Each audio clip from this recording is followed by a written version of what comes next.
Tendría no siempre significa would have. Y tendrá no siempre significa will have. El condicional y el futuro tienen usos en español que muchos estudiantes de español nunca aprenden. I've been learning and speaking Spanish for over 20 years, and it took me many years, maybe 10, I don't know, to notice these usages and figure out how to use them myself.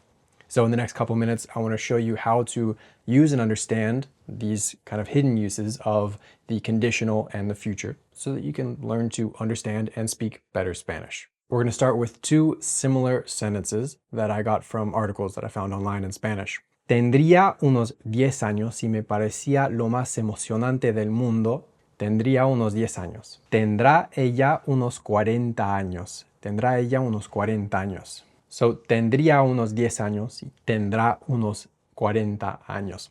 One of the reasons that Spanish can be hard to follow, native Spanish can be hard to follow, is that native speakers don't always express things in the way that we might expect coming from an English-speaking perspective. One of the things that can happen is that a verb can contain a little bit more meaning than it often does in English. That's maybe one of the benefits of you having to learn all of those conjugations, is that a single word can contain a lot of meaning, and that's what's happening here.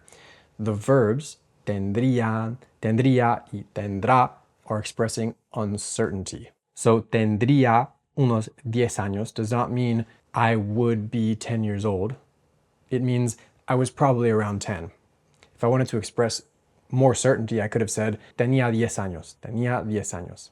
And then on the other hand, tendrá unos 40 años, tendrá unos 40 años does not mean she will be 40 years old. It means she is probably 40. She's probably 40. And if I wanted to express a little bit more certainty, or if the writer had wanted to express a little more certainty about the age, he or she could have written tiene 40 años. Esta mujer tiene 40 años. And so in this way, we can use the conditional or the future to express a guess or an estimate or a possibility without using words like probablemente or quizás or tal vez. But how do you know when to use each?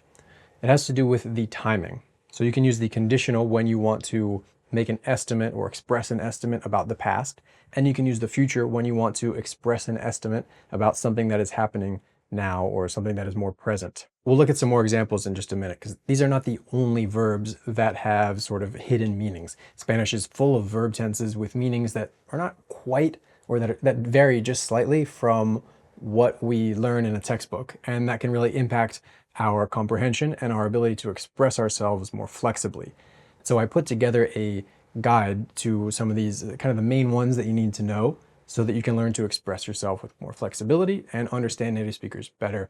If you want to check that out, the link is in the description. Let's look at some more examples. This one is from the Spanish translation of Tom Sawyer by Mark Twain, and it goes like this. Serían las 12 del siguiente día cuando los dos amigos llegaron al árbol muerto. Serían las 12 del siguiente día. Serían las 12. So do you think that this is saying it was about 12 or it is about 12? Serían las 12 is referring to the past.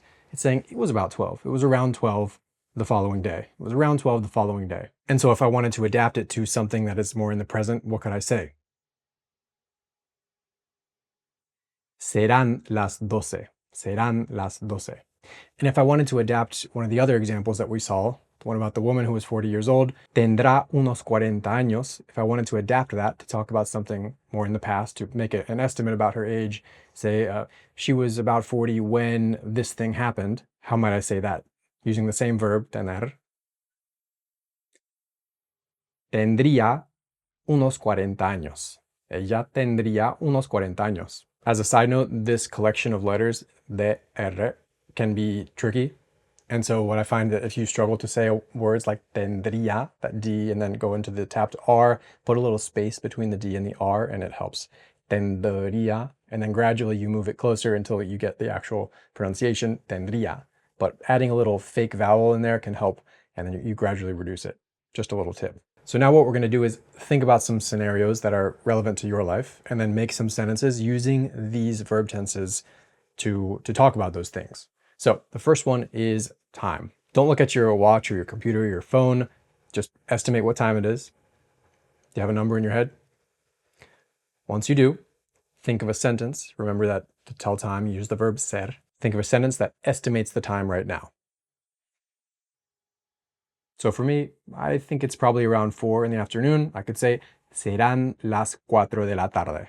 Serán las 4 de la tarde. Next, I want you to picture a friend of yours who you don't know what they're doing right now because they're off living their life, but you maybe have a guess as to what they might be doing. So I'm going to ask you, let's say for example's sake, your friend's name is Jerry. I'm going to ask you, ¿Dónde está Jerry? ¿Dónde está Jerry?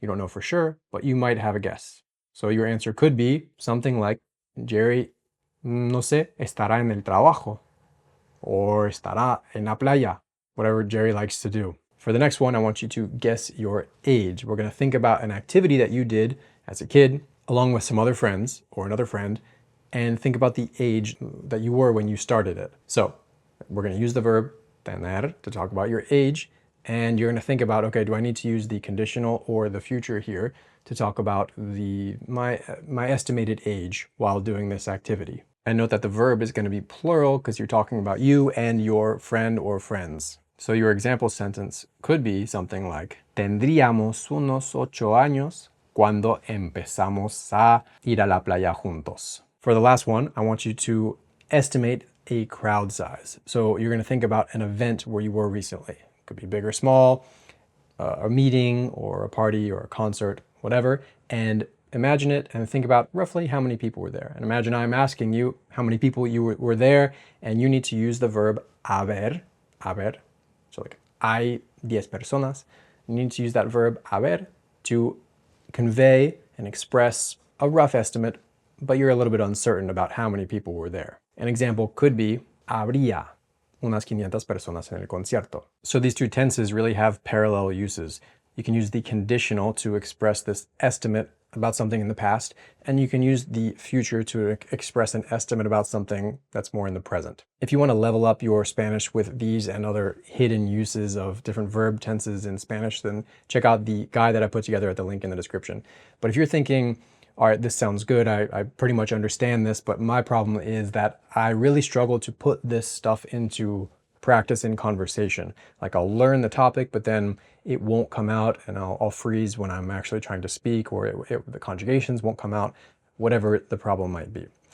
If you struggle with that, then you're going to want to watch this video next, where I'm going to give you some techniques to help you speak more freely, a little bit more off the cuff in Spanish.